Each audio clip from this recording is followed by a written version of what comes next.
क्या बिहार के मुख्यमंत्री नीतीश कुमार भी अब बंटवारे की राजनीति का सहारा ले रहे हैं? उन्होंने बिहार में 150 नए प्रखंड बनाने का ऐलान किया है।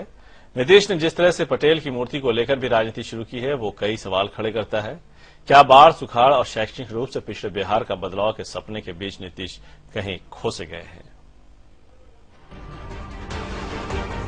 कर्पूरी के सपनों का बिहार, राजेंद्र बाबू के सपनों का बिहार, श्री कृष्ण सिंह से जगन्नाथ मिश्रा तक का बिहार और अब लालू के बाद नीतीश के सपनों का बिहार। बिहार में बाहर लाने का हर नेता सपना देखता रहा और अपने सपने बुनता रहा, लेकिन बिहार आज भी बाहर को तरस रहा है। गृह जिले नालंदा में उनके 2 दिनों में हुई घोषणाओं से अब लोगों को भी यही लगता है कि नीतीश भी अब दिवा स्वप्न दिखाने में माहिर हो गए।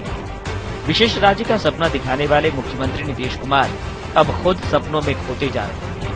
विशेष राज्य का सपना दिखाते दिखाते राज्य सरकार ने पिछड़े राज्य की हकीकत लोगों को दिखा दी। 8 साल गुजर गए विशेष राज्य के राग को। गुजरात के मुख्यमंत्री के मंत्र से मोहित होने वाले नीतीश ने लोगों को सम्मोहित करने के हथकंडे अपनाने शुरू कर दिए हैं। पटेल की मूर्ति को गुजरात से पहले अपने गृह जिले नालंदा में स्थापित कर मोदी पर दहला मारने की कोशिश की। बीजेपी और मोदी पर निशाना साधते हुए उन्होंने ची ची चै चै करने वाली पार्टी तक करार दे दिया बीजेपी को। लेकिन जेडीयू भी क्या कम शोर कर रही है, वरना बाढ़ और सुखाड़ की समस्या से जूझ रहे राज्य के किसानों का दर्द दूर नहीं हो गया होता।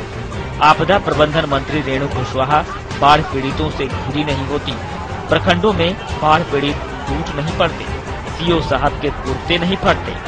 प्रखंडों पर लोग टूट रहे हैं, लेकिन अब नीतीश कुमार प्रखंडों की राजनीति पर भी उतर आए।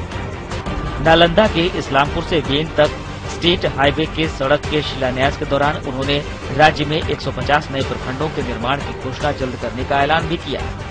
बुरा मानिए या भला, सरकार की मंशा क्या है पता नहीं, लेकिन राज्य से झारखंड बंटने के बाद क्या हश्र हुआ दुनिया देख रही है। राज्य बांट नहीं सकते, इसलिए जिले ही बांटने पर उतर गई है सरकार। हक के लिए किसानों को 13 दिनों तक जिंदगी दांव पर लगाने के बाद आश्वासन के घूंट ही पीने पड़ रहे हैं इन दिनों। शैक्षणिक स्तर के सुधार के प्रयास भी कागजी ही दिखते हैं। शिक्षकों से पूछिए शिक्षा का स्तर। बिहार राज्य प्राथमिक शिक्षक महासंघ राज्य के 22 जिलों में 390 विद्यालयों को नियमित करने और वेतन भुगतान करने की मांग कर रहा है। नीतीश के नालंदा में ही ऐसे 52 विद्यालय हैं, जहां कई शिक्षक 1970 से वेतन के अभाव में मौत को गले लगा चुके हैं और बाकी उन विद्यालयों में शिक्षा की रोशनी जलाने का सपना लिए जिए जा रहे हैं। बहरहाल महापुरुषों को लपकने की होड़ है, होड़ दिल्ली की दौड़ की। कुल मिलाकर बिहार में बिहार को बनाने से ज्यादा गुजरात को पटखनी देखने की होड़ ज्यादा थी। ब्यूरो रिपोर्ट के साथ राजीव रंजन विद्यार्थी, सहारा संवाद।